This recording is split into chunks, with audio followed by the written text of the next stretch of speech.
Welcome. ॐ अज्ञानतिमिरान्धस्य ज्ञानाञ्जनशलाकया चक्षुरुन्मिलितं येन तस्मै श्रीगुरुवे नमः। श्रीचैतन्यमनोभीष्टं स्थापितं येन भूतले स्वयं रूपा कदा मह्यं ददाति स्वपदान्तिकं। वन्देऽहं श्रीगुरु श्रीयुतपदकमलं श्रीगुरून् वैष्णवांश्च श्रीरूपं साग्रजातं सहगना रघुनाथं वितं तं सजीवं साद्वैतं सावधूतं परिजनसहितं कृष्णचैतन्यदेवं श्रीराधा कृष्णपादान् सहगना ललिता श्रीविशाखावितांश्च। हे कृष्ण करुणा सिंधु दीनबंधु जगतपते गोपेश गोपिकाकांत राधाकांत नमस्तुते। तप्त कांचन गौरांगी राधे वृंदावनेश्वरी वृषभानुसुते देवी प्रणमामि हरिप्रिये। वाञ्छाकल्पतरुभ्यश्च कृपा सिन्धुभ्यैव च पतितानां पावनेभ्यो वैष्णवेभ्यो नमो नमः। जय श्री कृष्ण चैतन्य प्रभु नित्यानंद श्री अद्वैत गदाधर श्रीवासादि गौर भक्तवृंद। हरे कृष्णा कृष्ण कृष्णा हरे हरे हरे राम राम राम हरे हरे। शिला प्रभुपाद की जय, शिला गुरुदेव की जय। नमः विष्णुपादाय कृष्णप्रेष्ठाय भूतले श्रीमद्भक्तिवेदांत स्वामिनिति नामिने नमस्ते सरस्वती देव गौरवारी प्रचारिणे निर्विशेष शून्यवादी पाशादेश तारिणे। जगतगुरु शिला प्रभुपाद की जय, शिला गुरुदेव की जय। ओके, हरे कृष्णा। हम रीड कर रहे हैं भगवद गीता चैप्टर 3 जिसका नाम है कर्म योगा। और अभी 2-3 वर्सेस पहले हमने देखा था कि भगवान इस चैप्टर में कर्म योग निष्काम कर्म योग के बारे में बता रहे थे कि अर्जुन निष्काम कर्म योग करो, यानी कि जो भी हम अपने कर्म कर रहे हैं वो हम बिना रिज़ल्ट से अटैच हुए करने हैं। और भगवान अभी सेकंड चैप्टर में भी और थोड़ा थर्ड चैप्टर में भी इनडायरेक्टली भगवान ने बोला था कि सेकंड चैप्टर में बोला हायर कॉन्शियसनेस में फिक्स होके अपने कर्म करो बिना रिज़ल्ट से अटैच हुए।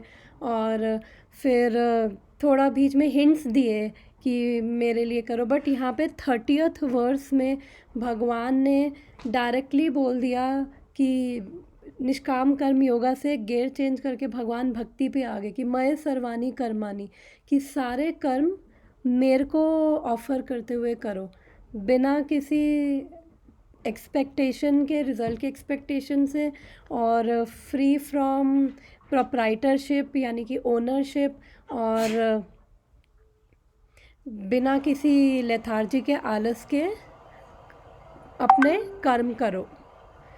तो 30th वर्स में भगवान ने बेसिकली भक्ति के बारे में बताया। भगवान ने बोला, हे अर्जुन, अपने सारे कार्यों को मुझ में समर्पित करके मैं पूर्ण ज्ञान से युक्त होकर लाभ की आकांक्षा से रहित स्वामित्व के किसी भी दावे के बिना आलस्य से रहित होकर युद्ध करो। अर्जुन के लिए था, वो क्षत्रिय था तो युद्ध करो, और फाइनली हम सब के लिए कि सारे जो कार्य हैं वो हमें भगवान को समर्पित करते। भगवान 30th में ये बोल रहे हैं, और उससे पहले बोल रहे थे निष्काम कर्म योग करो, और यहाँ पे 30th वर्स में बोल रहे हैं एक ये भक्ति के, कि जब हम भगवान को सब कुछ ऑफ़र करते हुए करते हैं और हम कुछ एक्सपेक्ट नहीं करते कि क्या रिज़ल्ट होएगा, और हम अपने आप को क्रेडिट नहीं देते कि ये मेरी वजह से ये हुआ है, और हम अपने आप को ओनर नहीं मानते, और हम भगवान के प्लेजर के लिए, हमारी कॉन्शियसनेस वैसी होती है कि हम भगवान के प्लेजर के लिए कर्म कर रहे हैं, भले ही हम कोई संसार का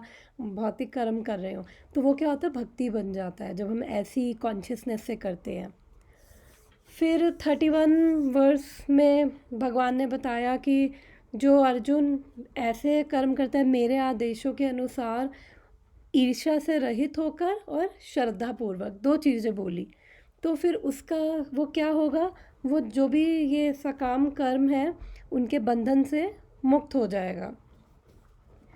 फिर 32 में भगवान ने बताया कि जो ऐसे नहीं करता, 31 में बताया कि जो ऐसे कर रहा है वो कर्म के बंधन से फ्री होगा। 32 में भगवान ने बोला कि जो ईर्ष्यावश फिर ऐसे भगवान के इंस्ट्रक्शंस को नहीं फॉलो करेगा तो क्या होगा, वह समस्त ज्ञान से रहित, दिग्भ्रमित तथा सिद्धि के प्रयासों में नष्ट भ्रष्ट, कि यानी कि उसका बिल्कुल ज्ञान से रहित हो जाएगा और जो भी वो कर रहा है उसको उसमें सिद्धि नहीं मिलेगी, जो ऐसे भगवान की इंस्ट्रक्शंस को फॉलो नहीं करेगा। तो अब यहाँ पे 33 वर्स में अब यहाँ पे बोल रहे हैं कि मैं 33 वर्स निकालती हूँ एक बारी।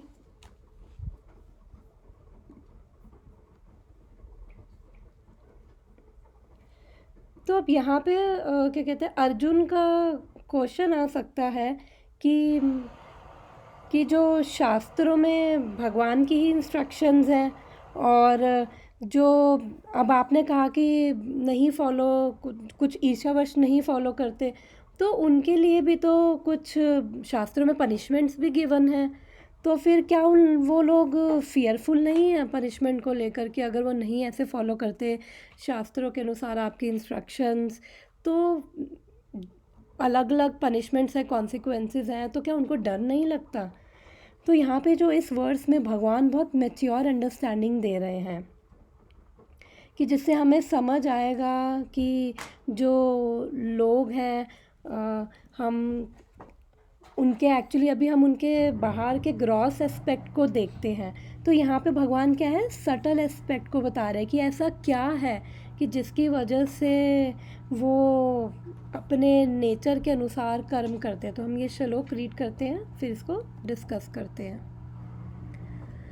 सदृशं चेष्टते स्वस्य प्रकृतिर्ज्ञानवानपि प्रकृतिं यान्ति भूतानि निग्रह किं करिष्यति। सदृशं चेष्टते स्वस्यः प्रकृतिर्ज्ञानवानपि प्रकृतिं यान्ति भूतानि निग्रह किं करिष्यति। रिसाइट करना है किसी को? Yes sure. सदृशं चेष्टते स्वस्य प्रकृतिज्ञानवानपि प्रकृतिं यान्ति भूतानि निग्रह किं करिष्यति। Thank you. ओके, तो अब यहाँ पे बोल रहे हैं भगवान कि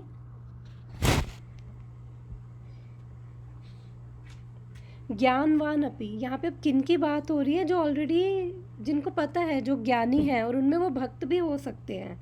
तो यहाँ पे बोल रहे हैं कि जो नॉलेजेबल पर्सन है या ज्ञानवान है, वो क्या करते हैं, सदृशम चेष्टते स्वस्य प्रकृति, यानी कि वो ऑलरेडी ज्ञानी है, नॉलेजेबल हैं, फिर भी वो कैसे एक्ट कर रहे हैं, चेष्टते अकॉर्डिंग टू देयर नेचर, अपने नेचर के अकॉर्डिंग वो एक्ट कर रहे हैं। और वो प्रकृतिम यान्ति भूतानि, जो नेचर उन्होंने प्रकृति से उनको मिला है। और प्रकृतिम यान्ति भूतानि का मतलब कि सिर्फ केवल जो ज्ञानी लोग हैं वो ही नहीं, एक्चुअली हर कोई कैसे एक्ट कर रहा है, जो उनका नेचर यानी कि जो स्वभाव उन्होंने, जो ये प्रकृति यहाँ पे लिखे हैं मोड्स ऑफ नेचर, प्रभुपाद लिखते हैं, यानी कि जो ये 3 गुणों के अंडर जो भी उन्होंने स्वभाव उनका जैसा बन गया है, वो हर कोई वैसे ही कर्म कर रहा है। तो निग्रह किम करिष्यति, तो व्हाट कैन रिप्रेशन अकम्प्लिश, तो यानी कि फिर दमन करने का क्या फ़ायदा है। तो अब अभी हम इसको समझते हैं कि यहाँ पे कहना क्या चाहते हैं भगवान। एक बार इसका हिंदी में भी मीनिंग, पहले इंग्लिश में ट्रांसलेशन पढ़ के हिंदी में ट्रांसलेशन पढ़ते हैं। बहुत इंपॉर्टेंट वर्ड्स है और बहुत ही प्रैक्टिकल वर्ड्स है। Even a man of knowledge acts according to his nature, for everyone follows the nature he has acquired from the 3 modes, what can repression accomplish. Hindi में पढ़ते हैं। ज्ञानी पुरुष भी अपनी प्रकृति के अनुसार कार्य करता है, क्योंकि सभी प्राणी 3 गुणों से प्राप्त अपनी प्रकृति का अनुसरण करते हैं, भला दमन से क्या हो सकता है। Okay, very nice verse. वैसे तो हर भगवत गीता का श्लोक अच्छा है, बट इसके अंदर काफ़ी प्रैक्टिकल अंडरस्टैंडिंग है।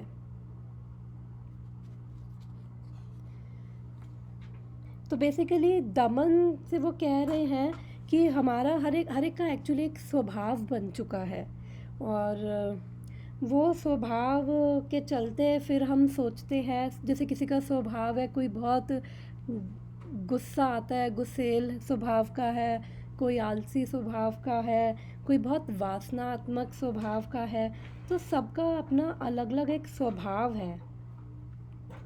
तो फिर उसके चलते फिर जब हम अपनी सेंसेस को उसके चलते फिर हम अपनी सेंसेस को जब आर्टिफिशियल तरीक़ों से हम जब दबाने की कोशिश करते हैं, आर्टिफिशियल तरीक़ों से हम दमन करते हैं, तो एक्चुअली हम दमन करने की बजाय हम सेंसेस के कंट्रोल में आ जाते हैं। और ये जो स्वभाव है, जो ये बात कर रहे हैं कि ये जो हमारा स्वभाव बना है कि everyone acts according to his own nature, तो ये स्वभाव कैसे बना है?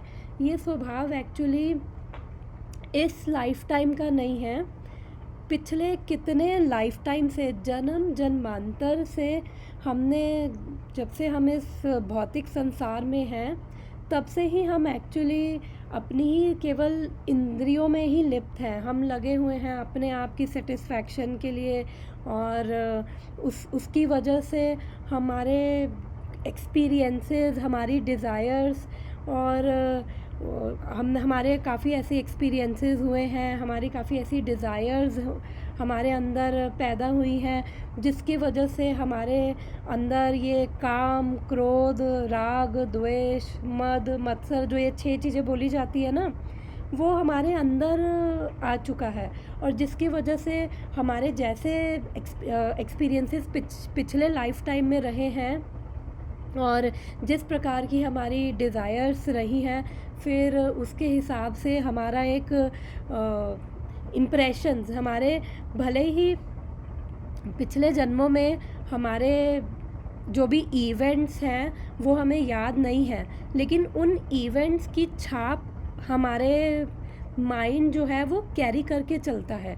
जब आत्मा शरीर छोड़ती है तो वो सारे इम्प्रेशंस और वो सारी डिज़ायर्स जो होती है, वो सटल बॉडी में जो सूक्ष्म शरीर होता है वो आत्मा के साथ जाता है, और जो नेक्स्ट बॉडी में जाता है, और फिर नेक्स्ट बॉडी में वापस से फिर एक जो भी पैदा होता है बच्चा, फिर उसका एक सर्टन एक नेचर बचपन से ही उसका वैसा होता है, बिकॉज ऑफ वो सारे प्रीवियस जो कर्मों के जो एक्सपीरियंसेस हैं, छाप हैं, उन सब की वजह से।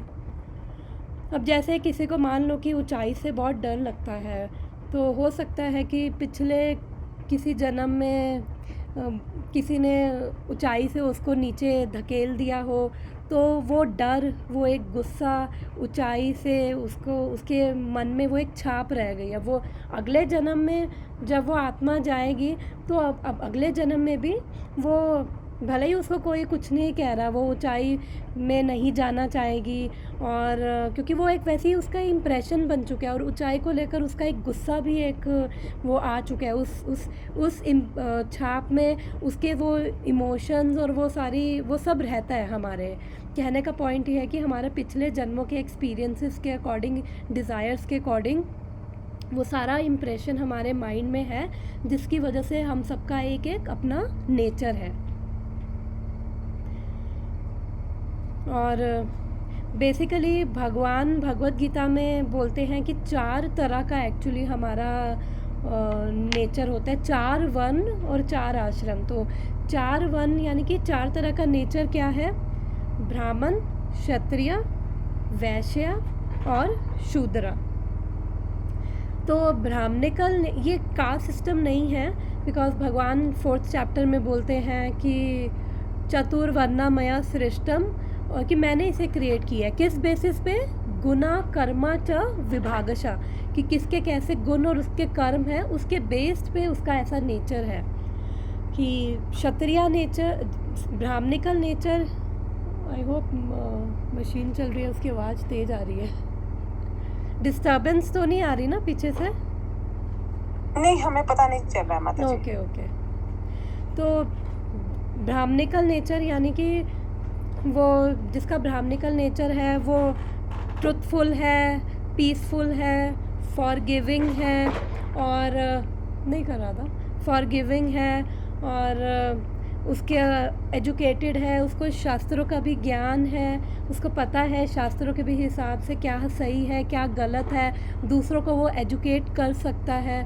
तो ये क्या हो गया, ब्राह्मणिकल नेचर। इंटेलेक्चुअल है, गाइड कर सकता है दूसरों को, कॉन्शियसनेस थोड़ी सी उसकी हाई है, तो ये ब्राह्मणिकल नेचर हो गया। फिर आता है क्षत्रिय नेचर।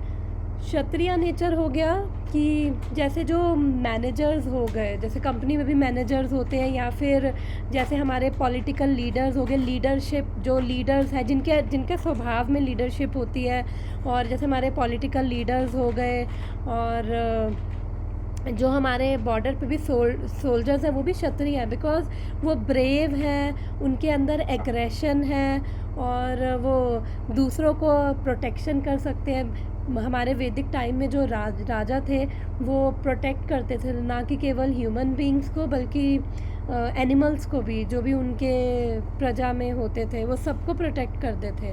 तो क्षत्रियास बेसिकली काउ प्रोटेक्शन करते थे, और जब वो ऐसे ब्राह्मणिकल नेचर वालों के अंडर होते थे तो वो खुद भी पायस होते थे, बिकॉज जो ऐसे ब्राह्मण होते थे वो उनको गाइड करते थे शास्त्रों के हिसाब से। तो जब क्षत्रिय पायस होते थे, वो पुण्यवान होते थे, तो जो उनको फॉलो कर रहे हैं जो लोग, जो उनकी प्रजा है, वो भी धार्मिक और पुण्यवान होती थी।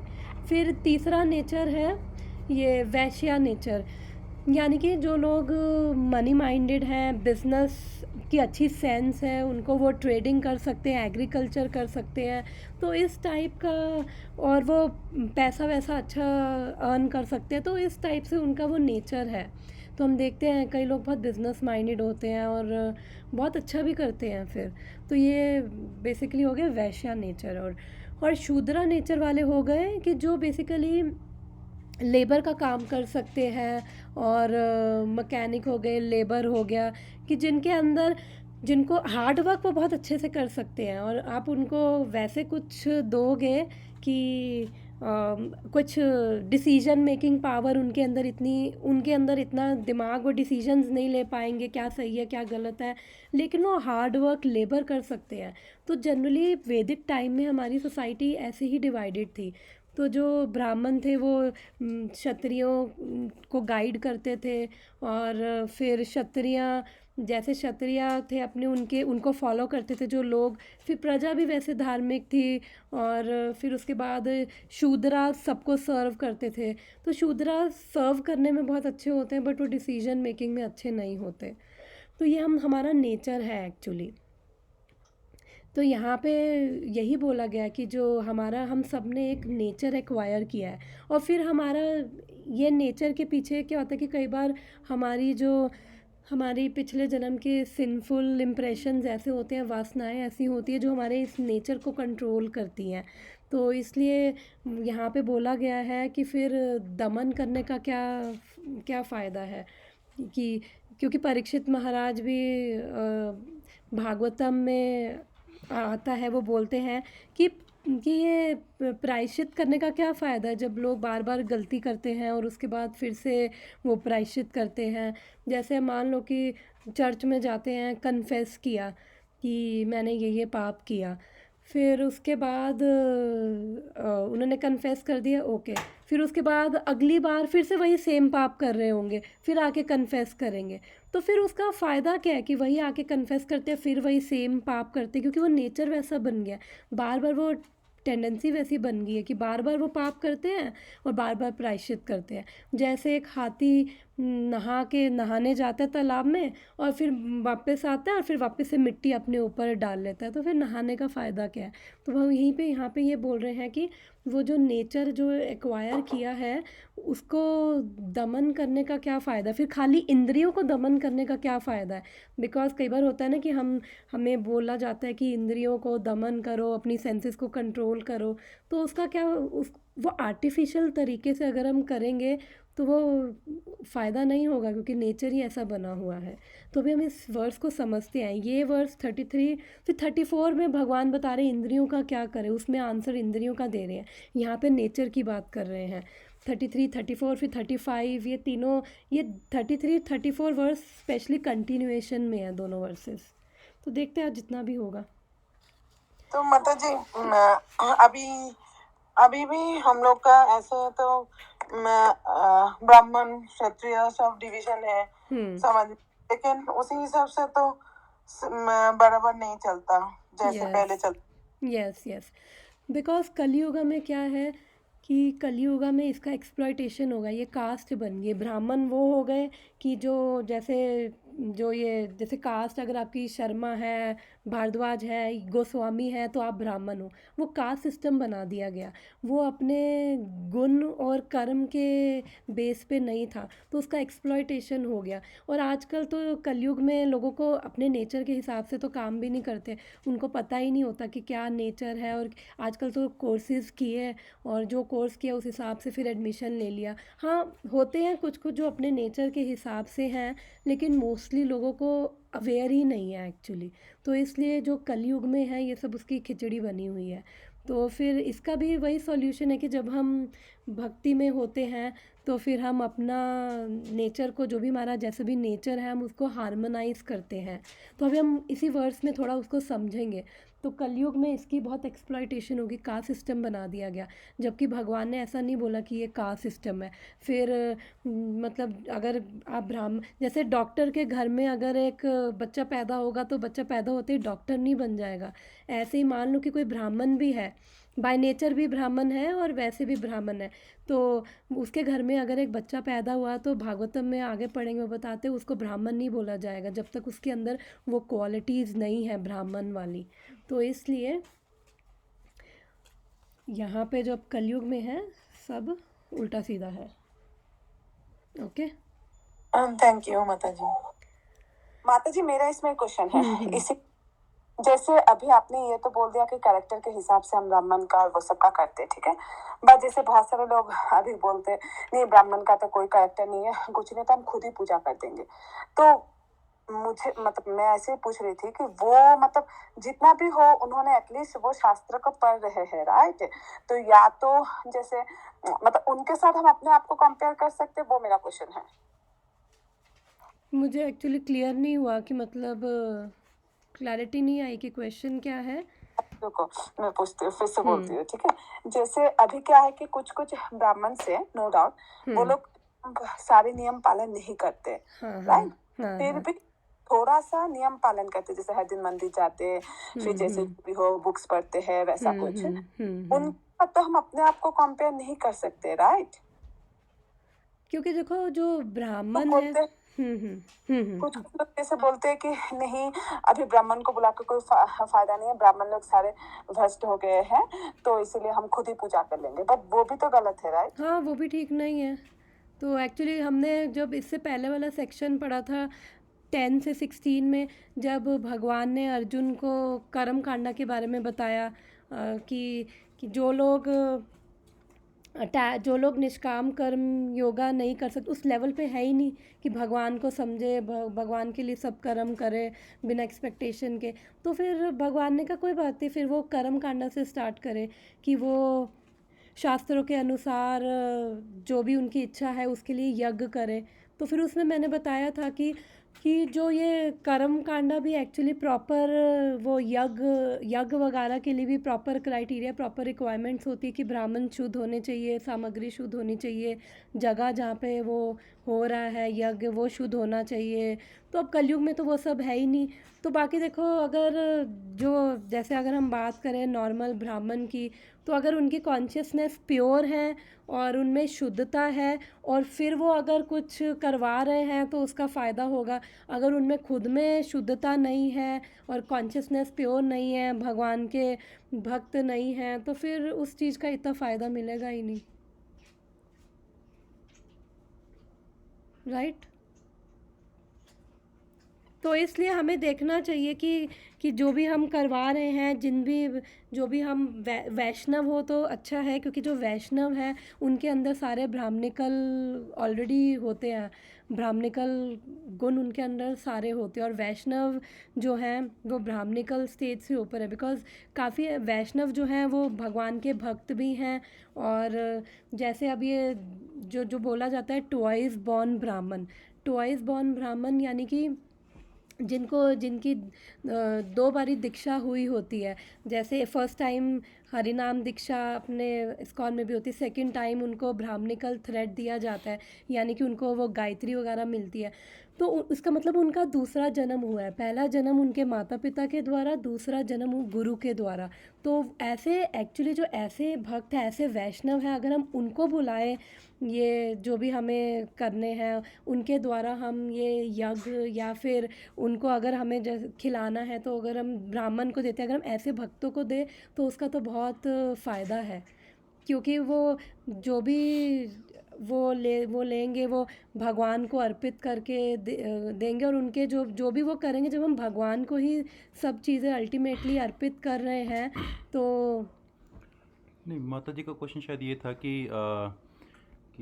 आज के टाइम पे सब बोलते हैं कि ब्राह्मण जो है वो सब करप्ट हो चुके हैं। हाँ। राइट। तो इसलिए उनको क्या बुलाना, खुद ही पूजा कर लेते हैं। तो हम फिर कि अगर कुछ ब्राह्मण ऐसे हैं जो कभी कभी तो मतलब मंदिर तो जा ही रहे हैं रोज, कुछ बुक्स भी पढ़ रहे हैं। तो माता जी क्वेश्चन ये था कि हम अपने आप को उनसे कंपेयर तो नहीं कर सकते ना। करेक्ट माता जी, ये क्वेश्चन था ना आपका? हाँ हाँ प्रभु जी। हाँ, तो मेरे को ऐसा लगता है कि कंपेयर तो माता जी हमें करना ही नहीं चाहिए। राइट। क्योंकि भगवान हमेशा पहले यही बोलते हैं कि अपने आप को सबसे नीचा मान के चलो, कि मेरे को कुछ नहीं आता है। और एक सुंदरकांड में, एक रामायण में एक वर्ष पढ़ रहा था, तो उसमें ये भी लिखा हुआ है कि अगर कोई इंसान, कोई जीव जो है, अगर वो ब्राह्मण फैमिली में जन्म लिया है, ठीक है ना, तो वो भी किसी कारणवश ही लिया है, उसके पिछले पुण्य के कारणवश ही लिया है। अभी जैसे मान लो अगर हम एक बात करें कि वृंदावन में जाएं, ठीक है, वृंदावन में जाके ऐसा नहीं कि वहाँ पे सारे संत लोग ही रहते वृंदावन में, है ना, तो वहाँ पे आपको हर तरह के लोग मिलेंगे, करप्ट लोग भी मिलेंगे वृंदावन में। बट फिर भी संत लोग ये बोलते हैं कि वृंदावन में जाके आपको किसी से लड़ाई नहीं करनी है, चाहे वो कैसा भी इंसान हो, क्योंकि उसका एक पर्पज़ है, क्योंकि वो वहाँ पे धाम में जन्म लिया है, तो उससे लड़ाई नहीं करनी है, बिल्कुल भी वाग युद्ध भी नहीं करना है। तो कंपैरिजन की तो बात कहीं आती नहीं कि हम किसी से अपने आप को कंपेयर करें। कंपैरिजन तो हमें कभी करना ही नहीं है, क्योंकि हमेशा यही है कि अपने आप को सबसे नीचा मान के चलो कि मेरे को तो कुछ नहीं आता भक्ति में, सब मेरे से ऊपर ही है। नहीं प्रभु जी, वो तो हम सोचते हैं, बट दूसरे लोग ऐसा नहीं सोचते रहा। दूसरे लोग बोलते हैं कि नहीं, मतलब जैसे किसी को अगर घर का ओपनिंग है या कुछ ऐसा है, नहीं, जैसे वो उसका पॉइंट है कि अगर जैसे अब उसको ओपनिंग वगैरह है, तो उसको कुछ फंक्शन वगैरह रिचुअल्स करवाने हैं, तो फिर हाँ, तो ब्राह्मणों वही से। ना, अब जैसे मान लो मेरे घर की बात लेता हूँ मैं, ठीक है, अब मेरे घर पे भी जो इस्कॉन से नहीं जुड़े हुए हैं, तो वो उन्हीं को बुलाते हैं, जो कि नॉर्मल ब्राह्मण जो हैं, जो हमारे उधर रहते होम टाउन में, है ना, तो वो कर्मकांडा के अंडर आता है माता जी, फिर वो मेरे ख्याल से। करेक्ट। क्योंकि देखो, अब जैसे अब घर लिया, कार लिया, अब जैसे हमने भी कार लिया, तो फिर हमने उसका क्या किया था, हमने इस्कॉन मंदिर में गए, वहाँ पे जो पुजारी थे उनसे वो करवाया, नॉर्मल ब्राह्मण से ना जाके उन्होंने फिर नरसिंह देव की वो पूजा करी, कार की पूजा करी। तो फिर जो हम भक्त हैं, हम वैष्णव हैं, फिर हम उनको बुला सकते हैं जो वैष्णव ब्राह्मण है। वैष्णव भी एक्चुअली ब्राह्मण ही है, जो ये पुजारी सेवा करते हैं। तो अगर हमें बुलाना है तो वो आई थिंक बेटर है, बिकॉज़ बाकियों का अगर आपको पता है कि वो ब्राह्मण शुद्ध है, तो हमें उनको बुलाना चाहिए। अगर हमें डाउट है तो फिर हम ऐसे वैष्णवों के पास जाएं, बिकॉज़ घर की ओपनिंग हो, जैसे नया घर लिया है, तो अपने इस्कॉन में भी भक्त हैं, वो भी जो पुजारी सेवा करते हैं, ये सब करते हैं, वो भी यज्ञ करते हैं, नरसिंह यज्ञ करते हैं, अलग अलग तरह के वो सब करते हैं, तो हम उनको बुला सकते हैं। और जो मैंने बताया कि अभी जो ये ट्वाइस बॉर्न ब्राह्मण एक्चुअली किसको बोलते हैं, जिसकी 2 बारी दीक्षा हो चुकी है, तो ऐसे ही ब्राह्मण को एक्चुअली खिलाने का बेनिफिट है। तो अगर हम ऐसे ब्राह्मण को खिलाते हैं, बिकॉज़ वो भगवान के भक्त हैं, तो उससे भगवान संतुष्ट होते हैं। और इसलिए हम, ठीक है, अब जो कर रहे हैं लोग, ठीक है, एटलीस्ट ना करने से अच्छा जिनको भी बुला के कर रहे हैं, थोड़ा बहुत मिल जाएगी स्वीकृति। बट अगर हमें बेस्ट वे में करना है, तो फिर हमें ऐसे वैष्णव भक्तों को बुला के उनसे करवाना चाहिए, कुछ भी हो तो। ओके, थैंक यू माता जी, थैंक यू प्रभु जी। यस। पर माता जी मेरे को लगता है कि शायद आपके क्वेश्चन का आंसर अभी तक अभी हुआ नहीं हुआ है, नहीं, बट बट मैं हाँ उससे हाँ पूछ सकते हैं किसी से, शायद मैं भी तरीके से मैं रिप्लाई नहीं कर समझ पाया। गई, जैसे जो नॉन डिवोटी है ना उनको हम ये सजेस्ट कर सकते हैं कि इस्कॉन में जाके कुछ कुछ करो, बट मतलब हाँ, जो इस्कॉन भी हाँ मतलब देखो, वो ये सजेस्ट आप कर सकते हो, बट अभी लोग ऐसे भी नहीं मानते ना, इस्कॉन को भी नहीं हाँ मानते काफी लोग कि नहीं नहीं अरे इस्कॉन क्या वही है ये वही वो, तो तुम ज्यादा बड़े हो गए क्या, हमें तो पहले से पता है। तो माता जी उसमें हाँ क्या ही कर सकते हो तो उस केस ठीक में, है आई डोंट थिंक फिर। सो कि कुछ ज्यादा फोर्सफुली नहीं तो नहीं कुछ करना ही नहीं, राइट? नहीं, तो ठीक है फिर, वो जो कर रहे हैं ठीक है, फिर जैसा कर रहे हो वैसा ठीक है वैसा ही मेरे ख्याल उनके लिए से। ठीक है, बिकॉज आर्ग्यू, किसी से हाँ आर्ग्यू आर्ग्यू करने नहीं का करना है, वही तो। हम लोगों को मतलब शेयर कर सकते हैं, उनके लिए बेस्ट बता सकते हैं, बट किसी से आर्ग्यू करने का फ़ायदा नहीं है। तो अब जैसी जिसकी है, बाकी हम जब अपने घर में करें तो लोगों को बुला सकते हैं, उनको भी पता लगेगा कि हाँ यहाँ पे भी प्रॉपर वो रिचुअल्स, हमारे इस्कॉन में भी रिचुअल्स वगैरह होते हैं, लेकिन अरे बस फ़र्क है इस्कॉन कि में वो भक्त होता है करते क्या हैं। ये माता जी, सब वो होता अब है घर नहीं नहीं, जब, जैसे विष्णु जी का लक्ष्मी जी का जैसे पूजा करवाना है कि तो वो होता है इस्कॉन देखो में या अब जैसे अब किसी ने घर लिया है तो हम डिवोटी के घर गए हाँ वो थे, तो मैं बुलाती थी, उन्होंने उन्होंने वो यज्ञ करवाया था, जैसे घर लेने मैंने पे। भी किया था, मैंने हाँ भी किया यस, था तो इस्कॉन वो का ही। सब गाड़ी ली, घर लिया, या फिर ऐसी जो भी हमने चीज़ें अपनी लाइफ में जो भी हमें मिल रहा है भगवान की कृपा से, तो वो यज्ञ वज्ञ तो करते ही हैं, अपने डिवोटीज तो करते नहीं ही हैं। वो प्रभु, वो माता जी है ना जो अभी हम लोगों को जो बुलाती थी वो बर्तन बर्तन धोने के लिए, उस हाँ हाँ माता जी के जो प्रभु जी थे ना हाँ वो हाँ, एक्चुअली करते थे, पता है, वो हमारे घर पे आके भी हवन किया था, फिर हमने आरुष के यस यस, बर्थडे में करते हैं, हवन अपने करवाया था। डिवोटीज करते हैं, बिकॉज बट वो भी, अभी कोई है कि नहीं पता नहीं मुझे, वो बिकॉज प्रभु हम जी भी करते। जो हम हमारे भी जो डिवोटीज है वो कहाँ से सीख रहे हैं, वो भी शास्त्रों से, क्योंकि जो नारद पंथ रात्रि का वो है विधि उसमें, और काफ़ी ऐसी हमारे गोस्वामी आचार्यस की प्रॉपर ऐसी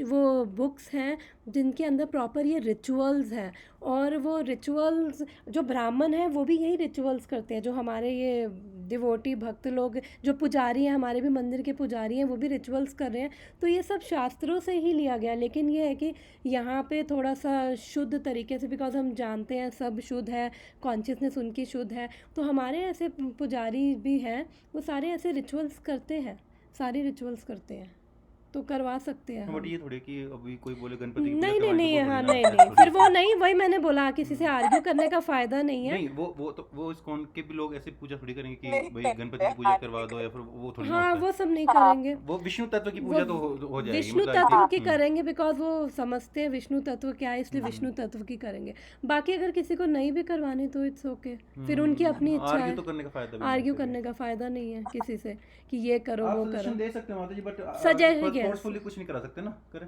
हाँ हाँ यस, वो यही हम लोग यही कर सकते हैं, हम सजेशन दे सकते हैं, बाकी उनका डिसीजन है, उनको लेना है तो ठीक है, अदरवाइज ऑल्सो गुड, नहीं लेना दैट इज़ ऑल्सो गुड, वो भी कोई बुराई नहीं है कि चलो ठीक है, अगर देवी देवताओं की भी करवा रहे हैं तो एटलीस्ट चलो ठीक है, कुछ मन में माइंड में शुद्धि है तो एटलीस्ट उस लेवल पे भी सोच रहे हैं, तो ठीक है, कोई बात नहीं, अच्छी बात है वो भी, ठीक है। ठीक है माता जी, thank you. Okay, thank you. तो आज का वर्ड स्टार्ट करते हैं, परपट। Unless one is situated on the transcendental platform of Krishna consciousness, he cannot get free from the influence of modes of material nature, as it is confirmed by the Lord in the 7th chapter 7.14. तो यहाँ पे क्या बोल रहे हैं प्रभुपाद कि जब तक कोई भक्ति में नहीं है तब तक वो क्या है, हमारा स्वभाव भी किस वजह से है, हम प्रकृति के 3 गुणों के अंडर रहते हैं, सतोगुण, रजोगुण, तमोगुण, फिर उन 3 गुणों के अंडर रह के हम जो कर्म करते हैं, फिर उनसे हमारे वो वासनाएं वो पैदा होती, हमारी वैसी डिज़ायर्स, फिर वैसे वैसे हमारा एक्शंस होते हैं, बिहेवियर वैसा हमारा स्वभाव होता है, तो हम ये 3 गुणों के अंडर रह के कर्म जो भी करते हैं। तो प्रभुपाद कह रहे हैं कि हम 3 जो भगवान जो ये श्लोक उन्होंने बोला है, ये 7.14 क्या है कि देवी ही एशी गुणमयी मम माया दुरत्या माम एवा ये प्रपद्यन्ते माया मेताम तरंती ते। भगवान कह रहे हैं कि ये जो है ये जो प्रकृति है, ये मेरी माया, ये जो 3 गुण है ये भी मेरी माया ही है एक्चुअली, और मेरी एनर्जी है, और ये भगवान कह रहे हैं मम माया दुरत्या, बहुत डेंजरस है, इसको पार पाना बहुत मुश्किल है। माम एवा ये प्रपद्यन्ते माया मेताम तरंती थे। तो जो भगवान को सरेंडर करते हैं, जो भक्ति में होते हैं, वो ईजिली इसको पार पा सकते हैं। तो इसको एक बारी, एक्चुअली यहाँ पे प्रॉब्लम क्या है, प्रॉब्लम एक्सटर्नल नहीं है, इंटरनल है।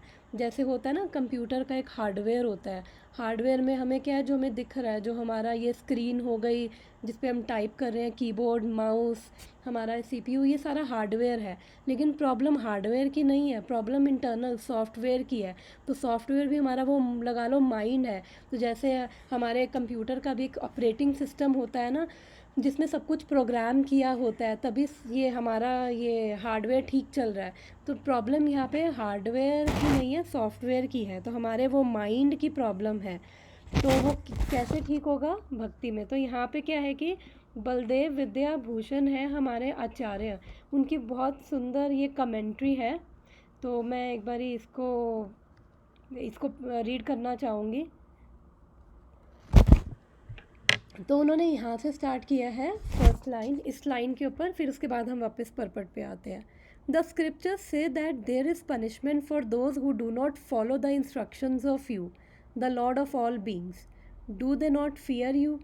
तो वही जो हमने स्टार्टिंग में बात करी थी, भगवान ने बोला था कि जो मेरे इंस्ट्रक्शंस के अनुसार नहीं चलता, फिर वो उसको किसी कार्य में सिद्धि नहीं मिलती, वो ज्ञान से रहित होता है, और तो उसके फ्लॉज बताए थे। तो अब यहाँ पे वो यही बोल रहे हैं बलदेव विद्याभूषण कि उनको जो नहीं फॉलो करे उनको क्या डर नहीं है, क्योंकि शास्त्रों में पनिशमेंट भी दे रखी है। इवन श्रीमद् भागवतम में 5th कैंटो में जब हम पहुँचेंगे पढ़ेंगे तो उसमें 28 नरकों की डिस्क्रिप्शन दे रखी है, जो बहुत भयानक है, पढ़ के डर लगता है। लेकिन अच्छी बात है, पढ़नी चाहिए कि एटलीस्ट हम अवेयर रहें।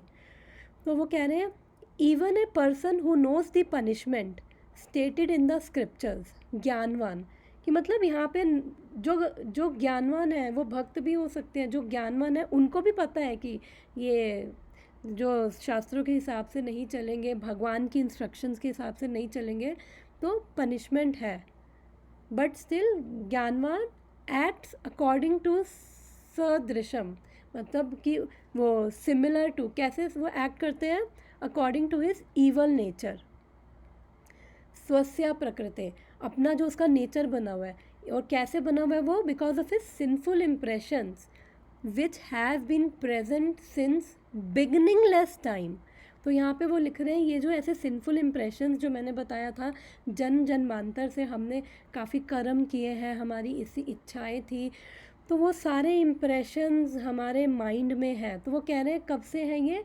बिगनिंगलेस टाइम, यानी कि अनादि काल से, जिसका कोई वही नहीं है, मतलब जिसका हम पता नहीं लगा सकते, बिकॉज हम काफ़ी लाइफ टाइम से, हो सकता है हज़ारों करोड़ों लाइफ टाइम से हम एक्चुअली यहीं पर ही हैं इस भौतिक वर्ल्ड में, इसलिए वो ऐसा लिख रहे हैं। What to speak of the person who does not even know about the punishment. वो कह रहे हैं ज्ञानियों का ये हाल है, तो फिर उसकी तो क्या बात करोगे जिसको तो नॉलेज ही नहीं है, जिसको पता ही नहीं है कि ऐसा करने से ये होता है। यहाँ पे तो ज्ञानियों की बात हो रही है। ऑल पीपल भूतानी, यानी सारे लोग, फॉलो देयर सिंफुल वासनाज even though those desires cause of destruction of the very goals they pursue, अर्था धर्मा कामा एंड मोक्षा। तो यहाँ पे वो क्या कह रहे हैं कि हर कोई क्या फॉलो कर रहा है, केवल ज्ञानी ही नहीं, हर कोई वो अपनी जो भी उनके सिंफुल वासनास हैं जो पिछले जन्मों की, वो सारे उसको फॉलो कर रहे हैं, और वो ये धर्म अर्थ काम मोक्ष ये अपने गोल से ये नहीं फॉलो कर रहे। For a person all people भूतानी फॉलो वेरी गोल्स दे, मैंने एक लाइन स्किप कर दी, दोबारा पढ़ती हूँ। All people follow their sinful vasanas even though those desires cause of destruction of very goals they pursue, अर्थ धर्म अर्थ काम मोक्ष। For a person devoid of ऐसा, अब यहाँ पे सॉल्यूशन दे रहे हैं, बिकॉज वो कह रहे हैं कि हर कोई क्या कर रहा है कि अपनी वो जो भी हमारा जो नेचर है वो हमारी इन्हीं सिंफुल वासना की वजह से है।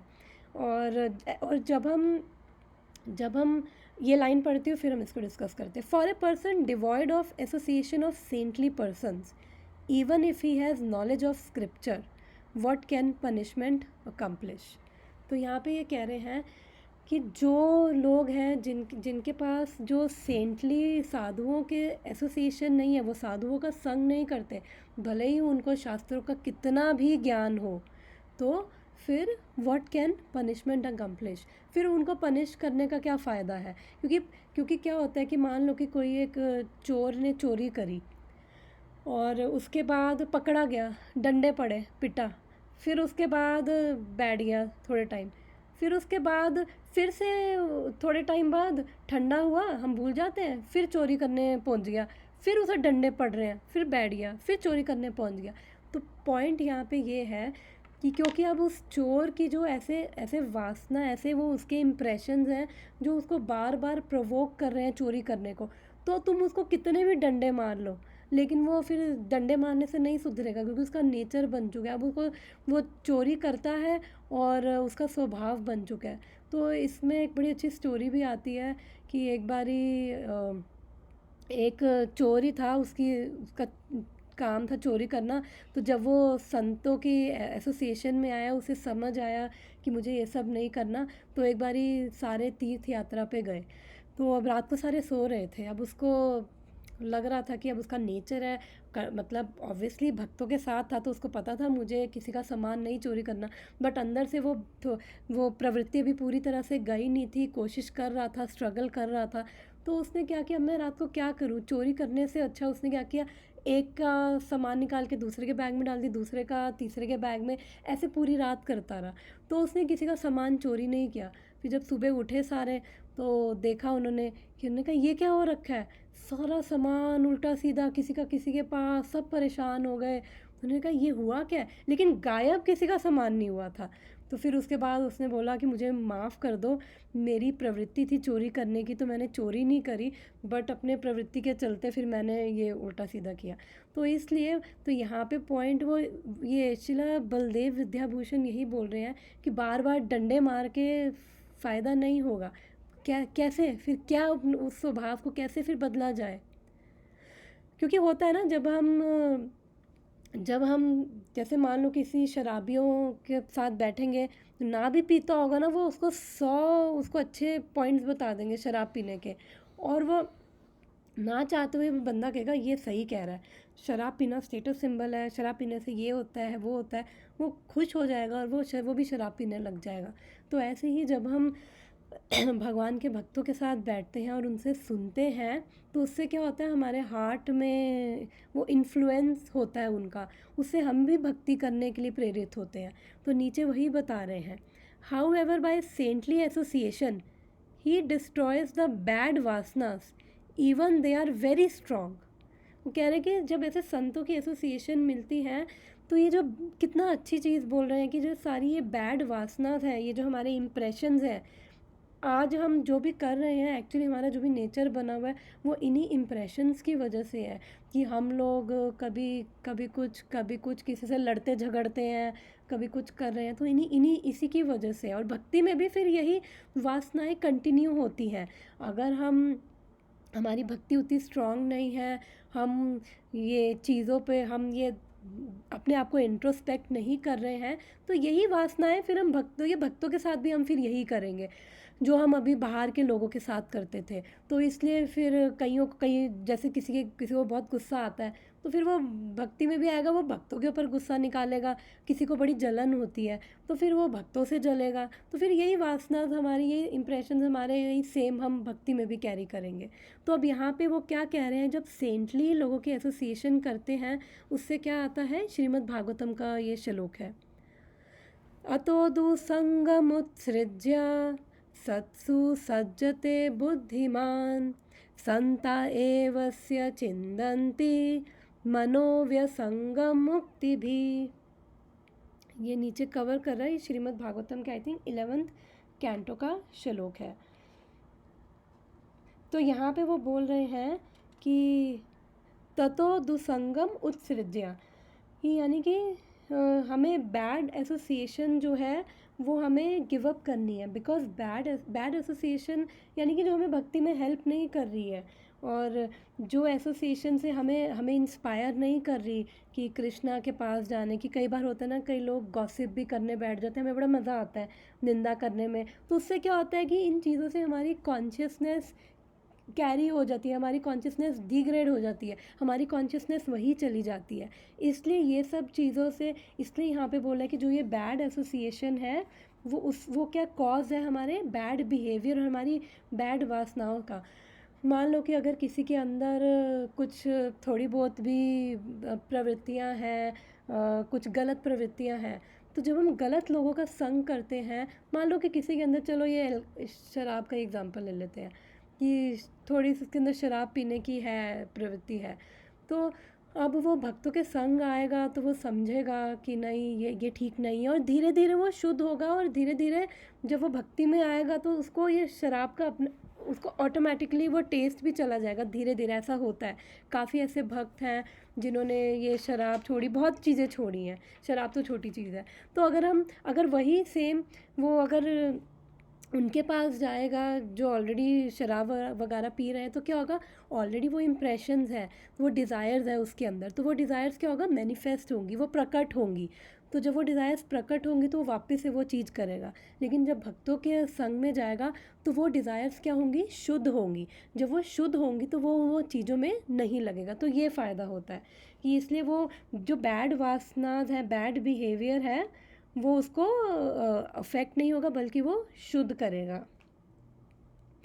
तो यहाँ पे यही बोला, इसलिए हमें बैड एसोसिएशन नहीं लेनी। और सत्सु सज्जते बुद्धिमान, कि जब हम ऐसे डिवोटीज़ का एसोसिएशन करेंगे, एसोसिएशन का मतलब कि भक्तों के साथ, भक्तों से मिल के कृष्ण के बारे में सुनना, कृष्ण के बारे में जानना, कृष्ण के बारे में समझना, और उनसे अपने चैलेंजेस बताना कि हम कैसे, हम हर चीज़ कैसे हम कृष्ण को समर्पण करते हुए करें, अपने उनसे चैलेंजेस डिस्कस करना, उनसे भगवान के बारे में सुनना।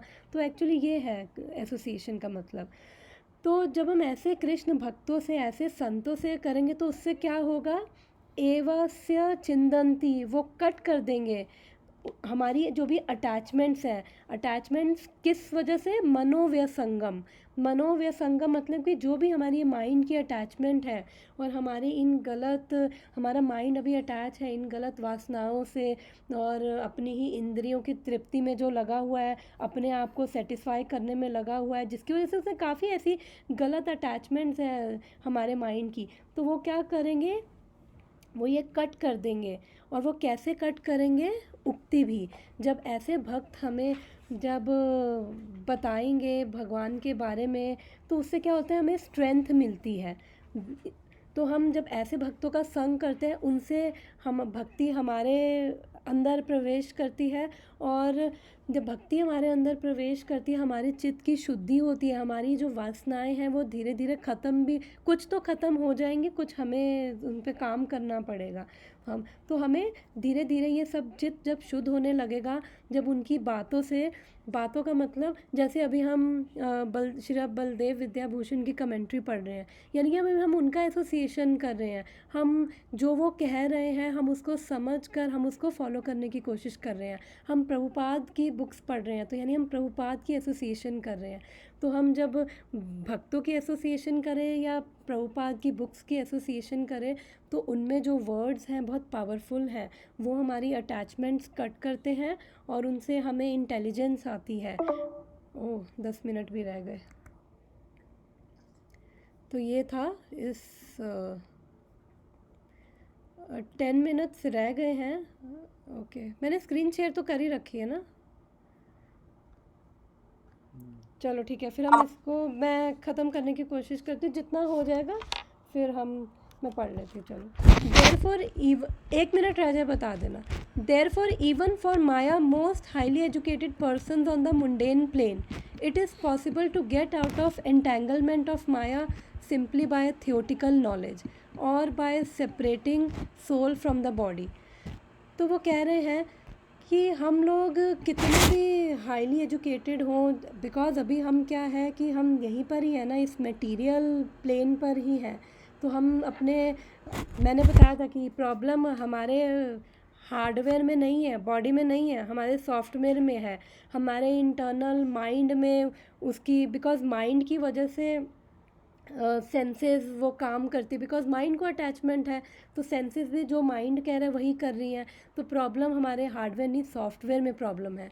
तो ये कृष्णा कॉन्शियसनेस क्या कर रही है, हमारे सॉफ्टवेयर को रिप्लेस कर रही है। थोड़ा सा मैं फास्ट कर रही हूँ, sorry, because of time. There are so called spiritualist who outwardly pose as advanced in science but inwardly or privately are completely under the modes of nature which they are unable to pass। तो कह रहे हैं ऐसे बहुत सारे हमें spiritualist, ऐसे बहुत सारे हमें वो प्रवचन देने वाले जो अपने आप को दिखाएंगे कि हम बहुत एडवांस हैं, हम भक्त हैं, हम ज्ञानी हैं, और लेकिन वो भी प्रभुपाद कह रहे हैं कि वो भी इन 3 गुणों के अंडर ही होंगे। और वो भी लोगों को तो वो बता रहे होंगे कि गुस्सा नहीं करो और दूसरों के साथ अच्छा वो बिहेव करो, और लेकिन वो भी अपने ही स्वभाव से लड़ रहे होंगे। दूसरों को तो वो डोमिनेट कर रहे होंगे, लेकिन मतलब दूसरों को बोल कुछ रहे होंगे, लेकिन इंटरनली वो अपने ही स्वभाव से, बिकॉज वो भी इन 3 गुणों के अंडर है, वो अपने ही स्वभाव से स्ट्रगल कर रहे होंगे।